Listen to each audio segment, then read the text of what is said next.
What's up, guys? So this is gonna be a video about stuff that you need or you can use for sculpting little sculptures, whatever you want to sculpt, materials and tools. Okay, so yesterday I tried doing this and I made a long video, and then all of a sudden I got this horrible stomach ache and I had to stop the video and like run to the bathroom. So it was pretty crazy. All right, so today I'm fine. And all right, so first of all, the I've been through a lot of clays, and my favorite clay to use for sculpting is Super Sculpting. And this one is gray, and this one is firm. There's another one that's like pinkish, and that one's a little bit softer. But I like this one more because I like sculpting a lot of detail, and this is perfect for that. Let's see. There's tons of clays that you can use. There's resins like Magic Sculpt, and Magic Sculpt I would say would be the best for me because you don't need to cook it like this one when you're done, so it'll turn hard. But the problem with Magic Sculpt is that for me it's too expensive, and it's a resin. And resin, I'm afraid of resin because of the stories that I've heard, chemicals and stuff. And so I usually try not to use this stuff, but I do use it when I need it. And this stuff is really strong. It will not break. So it's like the best stuff, but you know, it's dangerous. To some people, I've heard when they mix the two parts together, it's like that's the dangerous part when you're mixing them, so you should wear gloves. And I would actually say you should wear gloves also when you use Super Sculpty, even though Super Sculpty is not a resin, it's polymer. It's actually plastic. It's plastic, and they turned it into clay. So sorry. Yeah. Let's see what else. There's other clays like this one. This is an air drying clay, and I like using this for dioramas, like the water pipes. Those are really awesome to use this for the little rivets, and I use that, just particularly this, for that only. And then I paint it and everything once it's dry, which takes like a day to dry. Then there's just weird stuff like this. This is called CX5. This is for prototyping. So I thought this would be ideal for toy making because like that's what I do. I'm not a professional toy sculptor. I just do sculptures like this right here, or that right there, the fire hydrant. Those are the latest two I did. And actually, I am sculpting now on ZBrush. So I find it that the professionals are using ZBrush for very different reasons. I think that sculpting is fun when you use it, when you use, you know, traditional stuff, just like painting and drawing. But just about everybody that wants to be a professional artist has to learn these digital programs. So, you know, you have to decide, you want to do this for fun or you want to do this for like a profession. So if you want to be a professional, then I recommend using Maya or ZBrush or both, you know, and Photoshop. So let me get back to CX5. So I bought this, and then you heat it up, it turns soft, and when it's at room temperature, it turns really hard, but it's still very fragile. But it's good for prototypes.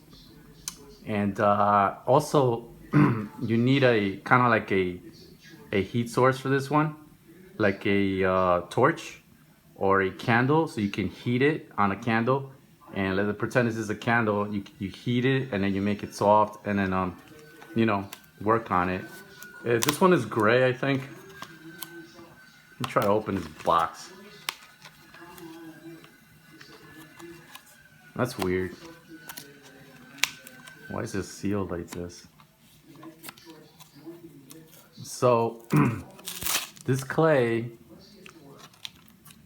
you need a special tool that traditional sculptors use for toy making, which is called a wax pen. And a wax pen is a very expensive tool. It's like a $300-$400 tool. So I didn't buy it because of that. But I should have got it a long time ago because I've been sculpting for a long time for fun. And that's one of the tools I use. But I didn't know that. Honestly, when I started sculpting, there wasn't much information out there to tell you exactly the steps you should do. So this is it right here, see? And you can put it inside a cooking pot and it'll just melt. And as you can see, it looks pretty nice. And it also smells. So when I cooked it, it turned into like liquid and it smells. So let me get back to what I was saying. Oh yeah, so toy makers, they use the wax pen to work on wax because that's what they traditionally used to do to make these figures. And now they use just ZBrush and whatever other program that's out there that's 3D.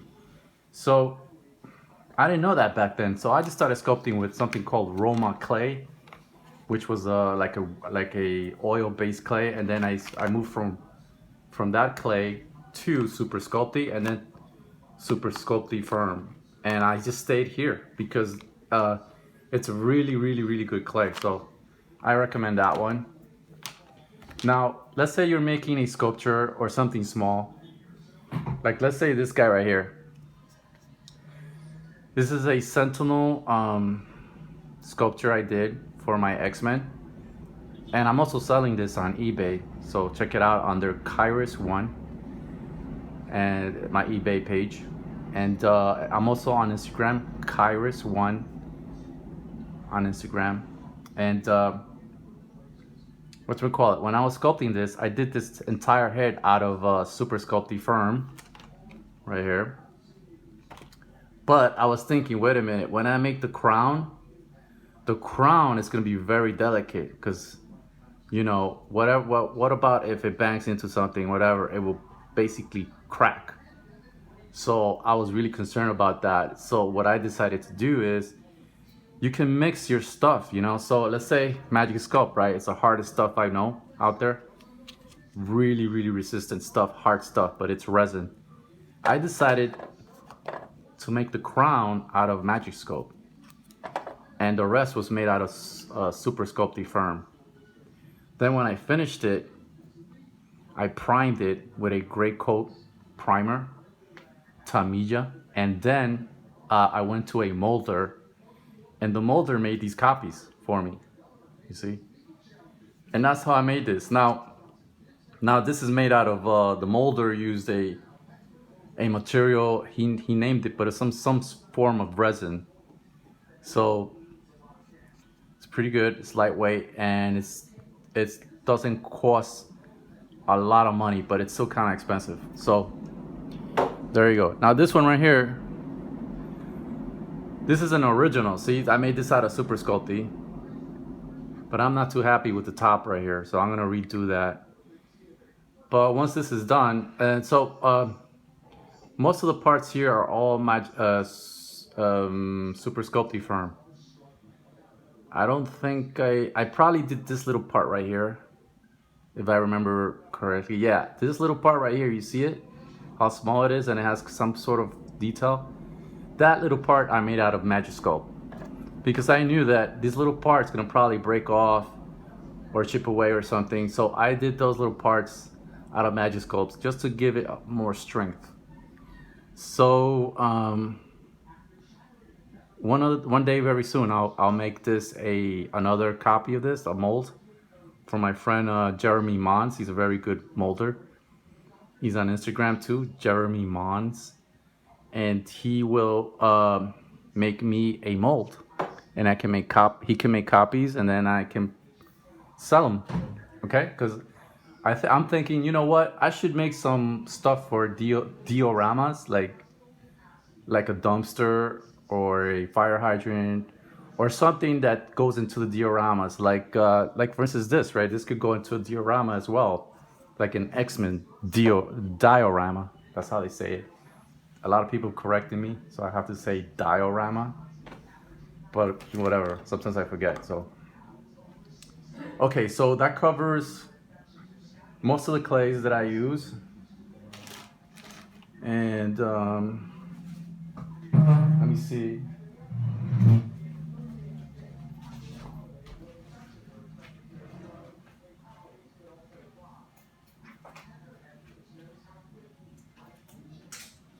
Okay, so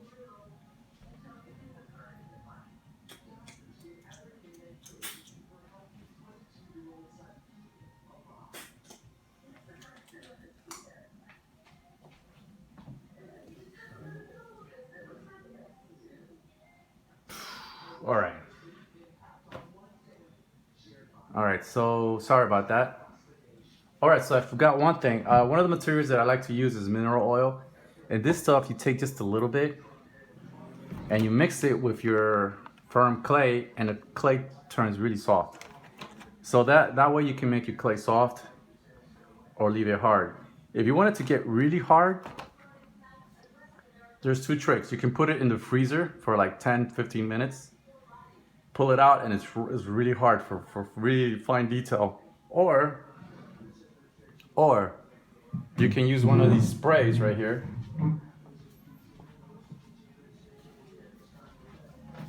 Any kind of air can, just invert it and spray the sculpture.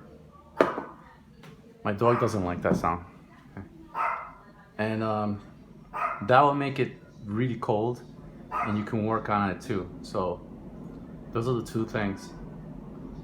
All right, so sometimes sculptors, when they're working on a sculpture, they use a hair dryer to heat up the clay a little bit. What that does is it makes it a little harder because it's polymer, and if you cook it on the oven, it turns hard. So this helps when the clay is really soft, or if you put too much mineral oil, the clay will, turn soft and softer. So with this, you can make it firmer. So you just turn on the hair dryer or a heat gun, I think it's what they call it, a heat gun, and that will help you with detail and making it firmer. Let's see what else. Oh, this is like a must if you're a sculptor. This is a must. A clay gun. So clay guns are awesome because sometimes you need really precise cuts and stuff. So what I did for this one right here, you see this little ridge right here and this one, I extruded, and this right here, that, what else did I extrude here? Yeah, basically those parts. I used the clay gun for that. So this is a must. If you want to sculpt really well, get one of these. So get this one. I recommend this one. I think the company's name is Walnut Clay Gun Extruder, and they come with a lot of tips. So definitely get one of those. And definitely use a Dremel. I have one of these old Dremels, and definitely recommend using a Dremel. I added a long tip like this,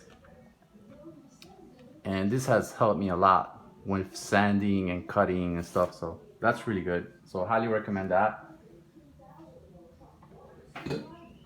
Now you don't have to get all these tools at once. All you need is like basic sculpting tools, like one of these for sculpting. This is a dentist tool for fillings, and this, honestly, this is the most helpful tool I've ever had during my whole sculpting, um, learning sculpting and doing sculpt the since the beginning. I This is very, very, very good. So so to get one of these, you can get these at the CompleteSculptor.com. Get that there. They're located in New York City because I live in New York City, so I used to go over there. That's like the most amazing store I've ever seen for sculptors, and they have everything there. I mean, it's an amazing store. But since the whole virus thing, there, no, I don't know, I don't go there anymore. So this is another really good tool for fine detail. And try to get tools like this with really pointy tips, and these are amazing for fine detail. I actually got this like when Pearl was still around. Remember Pearl, the art store in Manhattan? Really missed that store, man. It was an amazing store. Now these didn't exist when I started sculpting. These are like some kind of silicone tip sculpting tools, and painters use these too. And for painting and smudging out oil paint. I mean, you can use them for a lot of different things, and they come with these different tips. And these are amazing, man. I wish that these would have existed when I started sculpting, because I started sculpting in the 90s for fun. And this is just, man, I wish I would have this, because this helps so much, especially for the face when you're sculpting the face and stuff, like the nostrils or the eyes. These things are like so awesome and good. So highly recommend these types. Maybe the yeah, right there you can see the name.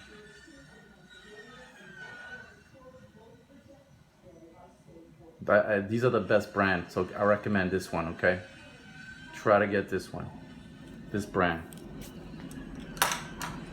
And what else? Yeah, use it.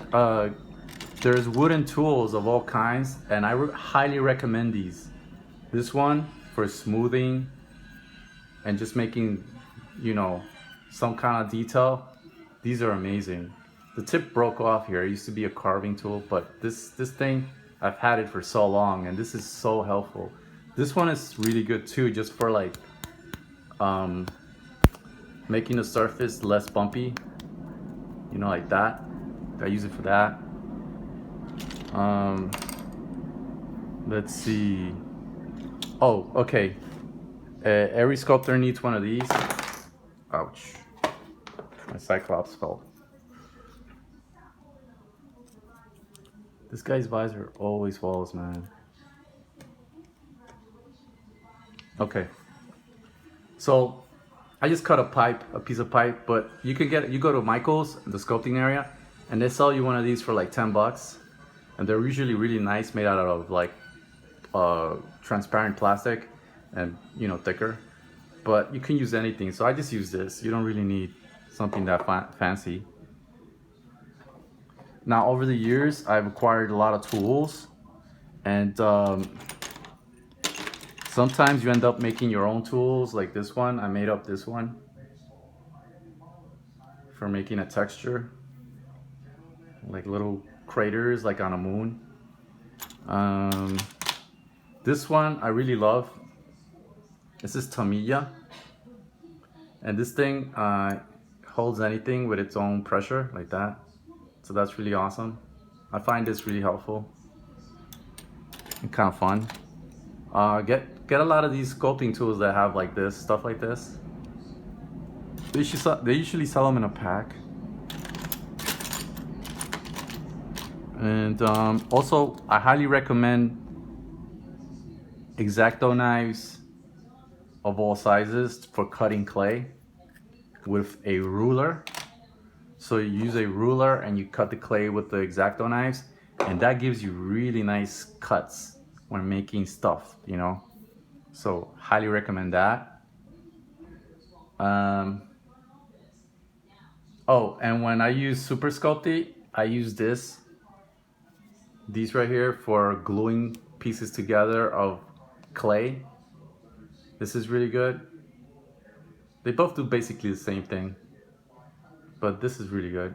So when I was making the fire hydrant, I made these separate discs. So when they were done, I would just stick them together. I would use this, you know, I would just use this as a glue to stick it together. So that also is very useful. And yeah, that's it, guys. Also, let me just push this down a little bit.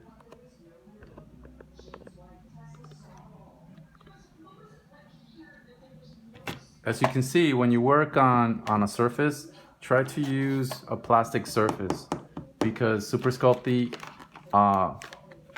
eats through wood. So use a plastic surface. And oh yeah, I forgot one thing. When you're using your clay and you're mixing it with oil, if it's too soft and you want it to be harder or firmer, just take talcum powder and mix it in with the clay, and it makes it harder. So it's like you make it softer with oil, any kind of oil you want, and you make it harder with talcum powder. So you go from soft to hard, soft to hard, hard, and that's how you work with that. And yeah, that's it. That's it, man. Also, that only applies to Super Sculpting because when you work with resin, that's a whole different thing. You use water, I think, to smooth it, and to make it harder, I think it's you just have to wait until it gets harder. It gets hard like in 1 hour, so you have to wait. And yeah, that's it, man. I just showed you the main important tools that I'm gonna be using for sculpting, and I'm gonna be doing some traditional sculpting, and also I'm gonna be doing digital sculpting on ZBrush. So when I'm gonna use ZBrush, I haven't even figured out how I'm gonna do that, but I do it on my computer. So I don't know if I'm gonna have my computer in front of me, and I have this camera like right there, or I don't know what, but I'm gonna use something to record the process, and I'm gonna be doing speed sculpts. I'm gonna be doing heads. I just almost finished a Hulk head. I did the Immortal Hulk, and I'm gonna be doing joints because that's one of the main things, the hardest things to do is joints and the figures. So I'm learning how to do joints. I already did a elbow joint. I did an ankle joint. I did a knee joint, and I just need to make more to get better at it. I do need a new computer, and that's a problem because to make a whole entire figure, you have to go like really, really high in the polygon count, and my computer doesn't have the RAM for it, and I can't upgrade it because it's so old. So I'm gonna probably be just doing small parts. I'm not gonna be doing an entire figure. Once I get a new computer, I don't know when that's gonna be. Then I'll be able to do an entire figure and show it to you guys. So yeah, just bear with me. You know, I'm just gonna be doing stuff, fun stuff. Also, since it's sculpting, I'm gonna be doing some environments for the figures. So I'll be doing little dioramas, backgrounds for my X-Men especially, and it's gonna be like brick walls, like you know, debris and stuff like that, and you know, fun stuff. So yeah, I'm gonna be doing that stuff, and yeah, that's it, guys. So this is just a intro to the sculpting, and I just wanted to let you guys know. And it's already been 25 minutes. Wow. All right, so I'll check out you guys later. Please stay tuned. Ask me any questions. I'll answer them if that's even possible on YouTube anymore. I don't know. And yeah. Oh yeah, throw some ideas out if you want. If you guys want me to sculpt something. I was thinking of a since I already did a fire hydrant and a sentinel head. I was thinking more of a diorama type of thing. So I was thinking maybe I should sculpt a electrical box, but a really nice one, or a garbage can, and And then if I'm doing on a computer, I'll probably just be sculpting a character like the Hulk or something, a head on the computer. So that'll be basically what I'll be doing right now. Um, and yeah, that's it. So I'll see you guys later. Keep collecting and, stay safe.